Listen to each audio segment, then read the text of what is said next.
Assalamualaikum warahmatullahi wabarakatuh. Salam sejahtera, gue berkah Noriba. Ini saya mau jelaskan lagi soal teman-teman Bapak Ibu yang terkendala di modal.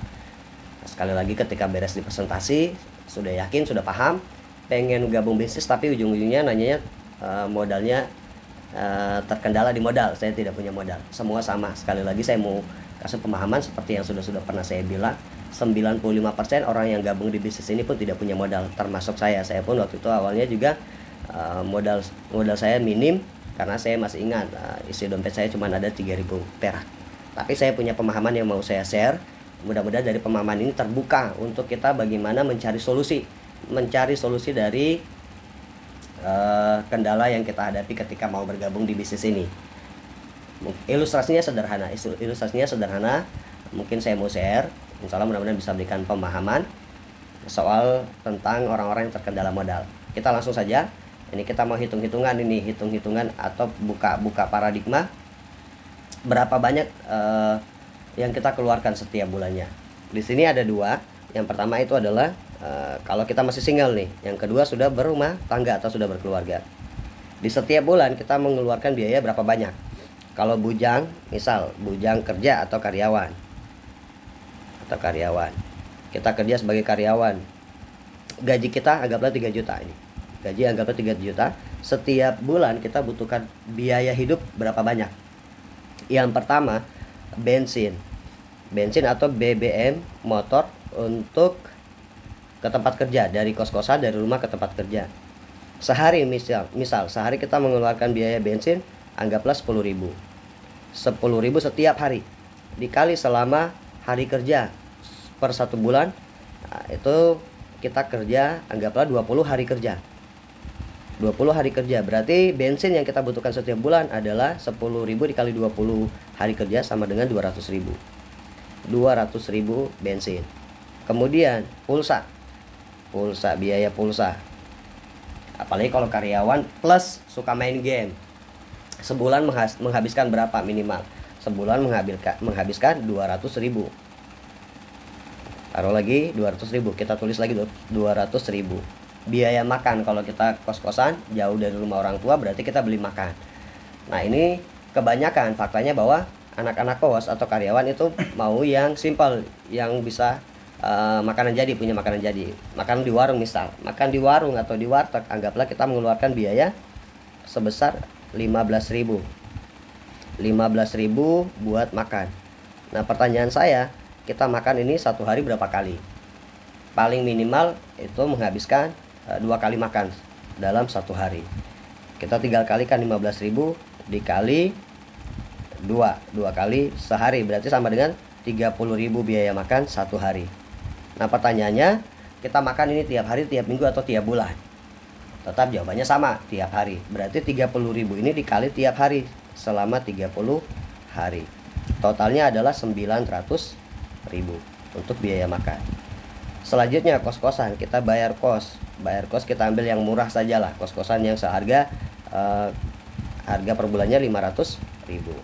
Kos-kosan 500.000. Apalagi setelah ini? Nah, bagaimana kalau kita ahli hisap, tukang merokok, sehari menghabiskan sebungkus rokok, hitungannya anggaplah 20.000. Harga rokok 20.000 dikali 30 hari. Berarti untuk rokok saja kita habiskan sekitar 600.000. Setelah itu apalagi? Biasanya nih setelah rokok dan lain-lain.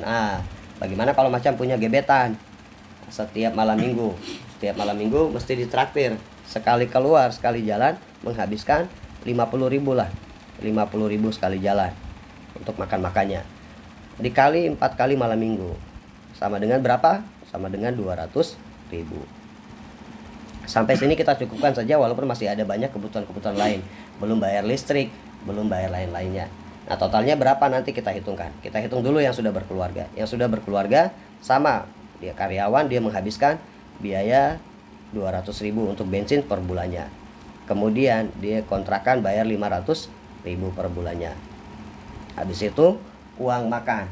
Nah, uang makan ini karena sudah berkeluarga, minimal punya 1 anak atau 2 anak, berarti kita membutuhkan biaya berapa? 15.000 dikali 3 orang, ayah, ibu, dan adik. baru punya satu anak. 15.000 dikali 3 sama dengan 45.000 uang makan.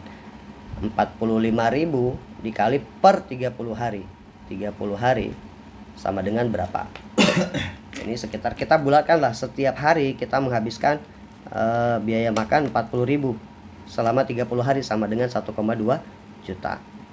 Setelah itu biaya kebutuhan lainnya, susu mungkin, beli susu anak atau cemilan anak per 1 bulan. Anggaplah kita siapkan 300.000 minimal. Ini saya hitung yang paling minimal 300.000. Setelah itu bayar kos-kosannya berapa tadi? 500.000.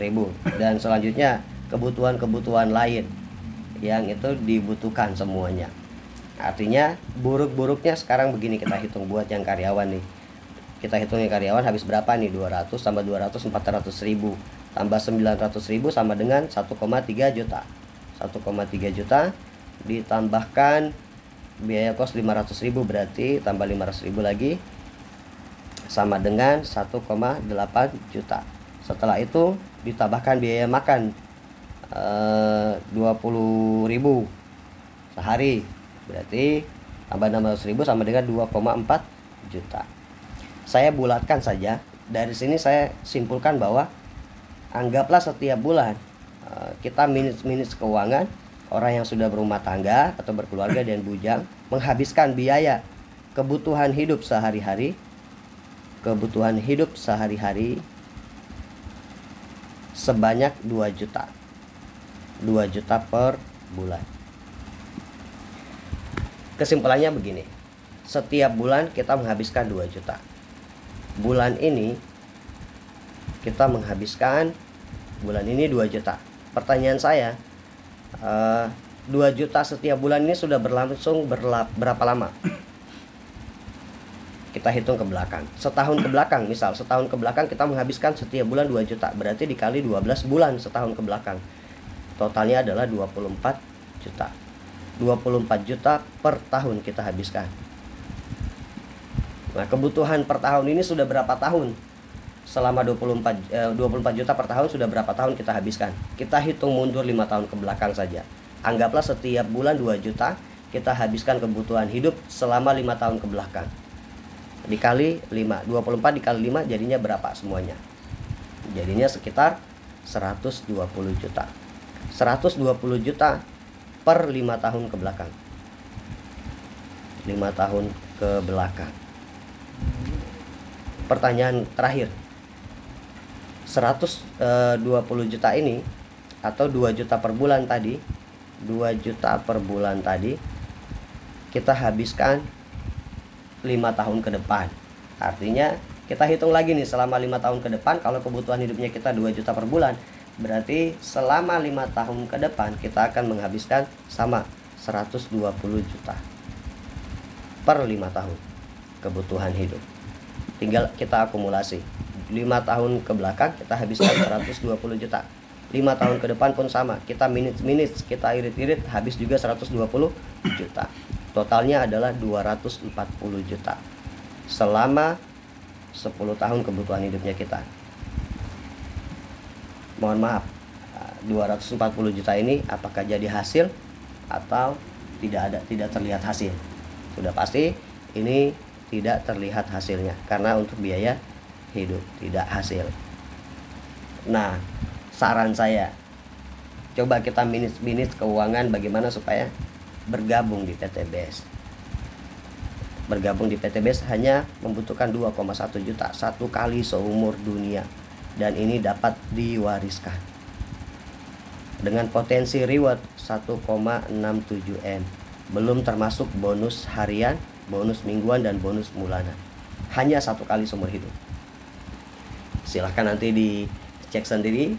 Mudah-mudahan pemahaman ini bisa jadi wasilah buat kita mau berusaha dan yakin untuk terjun dan terlibat dalam usaha dakwah dari PTBS ini.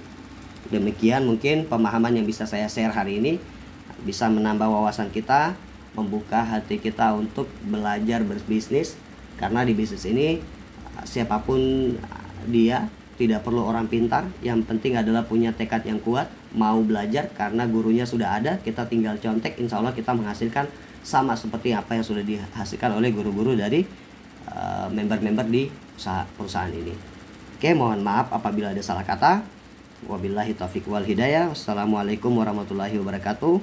Selamat siang, salam sejahtera, gue Berkah Nur.